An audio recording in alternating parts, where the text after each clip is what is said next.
பகுதியில் கட்டுக்கடங்காத ஒரு கூட்டம் ஆங்காங்கே நின்று கொண்டுதான் இருக்கின்றன. அதே போன்று மயக்கமடைந்தவர்கள் சிலரும் இங்கேதான் இருக்கின்றார்கள்.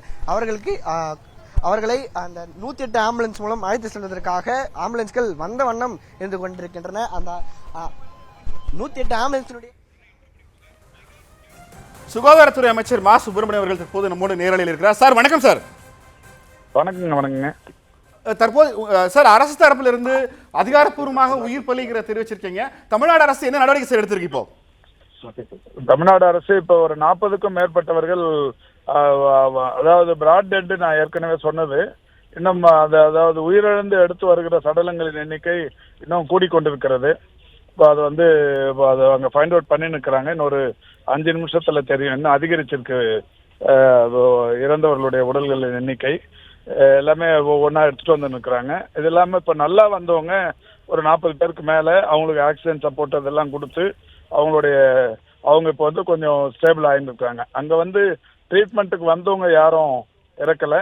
இறந்த நிலையில் கொண்டு வந்தவங்களை மட்டுமே இப்போ பிராட் டெட் வந்தவங்களை மட்டுமே இப்போ அடையாளம் காணப்படுகிற அந்த பணிகளை இப்போ செஞ்சுட்டு இருக்கிறாங்க. இப்போ மாண்புமிகு முதல்வர் வந்து உடனடியாக விரைந்து கரூருக்கு போக சொன்னதால இப்போ நான் கார்லேயே போயின்னு இருக்கிறேன். மீன் டைம் இப்போ திருச்சி, சேலம் அங்கிருந்தெல்லாம் மெடிக்கல் டீமு அவங்க விரைந்து அங்கே கிட்ட போயிட்டாங்க. இதுக்கு இடையில வந்து நாமக்கல்ல யாராவது வந்திருப்பாங்களோங்கிற டவுட்ல நாமக்கல்லையும் வந்து அலர்ட் பண்ணி வச்சிருக்கிறோங்க. கரூரை பொறுத்த வரைக்கும் கரூர்லேயே ஒரு 500 பெட் மெடிக்கல் காலேஜ் ஹாஸ்பிட்டல் இருக்கிறதால இங்கே ஐசியூ எல்லாமே இருக்கு, எல்லா மருந்து வசதியும் இருக்கு. வர்றவங்களை வந்து உயிர் காப்பாற்றிடலாம். இறந்து வந்தவங்களோட எண்ணிக்கையை மட்டும் சரியா இன்னொரு 5 நிமிஷத்துக்குள்ள சொல்றேங்க. இல்ல, இந்த தமிழ்நாடு அரசு அடுத்த கட்ட நடவடிக்கை என்ன சார் பிளான் பண்ணிருப்பீங்க? What is the procedure sir? என்னங்க? இல்ல, அடுத்த கட்ட நடவடிக்கை என்னவா சார் இருக்கும் இந்த இடத்துல? நீங்க ஸ்பாட்டுக்கு போன பிறகு உங்க அங்க தகவல் சொல்லுவாங்க.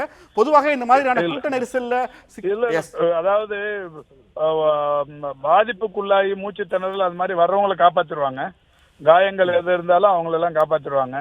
அரசு துரித கதையில அவங்கள உயிர்கள் காப்பாற்றுற. இப்போ ஸ்பாட் டெட்டை தான் ஒன்றும் பண்ண முடியாது. பிராட் டெட்டு அது இறந்தே எடுத்துட்டு வந்தவங்க தான் இப்போ நிறைய வந்துன்னு இருக்கு. அது இப்போ முடிஞ்சதுக்கு அப்புறம் ஒரு முடிவான எண்ணிக்கையே இப்போ சொல்லுவோங்க. இன்னொரு 10-15 நிமிஷத்துக்குள்ள திருப்பி சொல்றோம். உள்ள தீனெல்லாம் போய் இது பண்ணி நிற்கிறாங்க. சார், காவல்துறையாலேயோ மாவட்ட நிர்வாகத்தாலேயோ இந்த கூட்டத்தினுடைய போக்க கட்டுப்படுத்த முடியாம போயிடுச்சு எடுத்துக்கலாம். இதெல்லாம் வந்து இதுல போய் அரசியல் பேசுறதுங்கிறது சரியா இருக்காதுங்க. இப்போ வந்திருக்கிறவங்களை காப்பாத்துறது தான் முதல் வேலைங்க. நன்றி சார், நன்றி.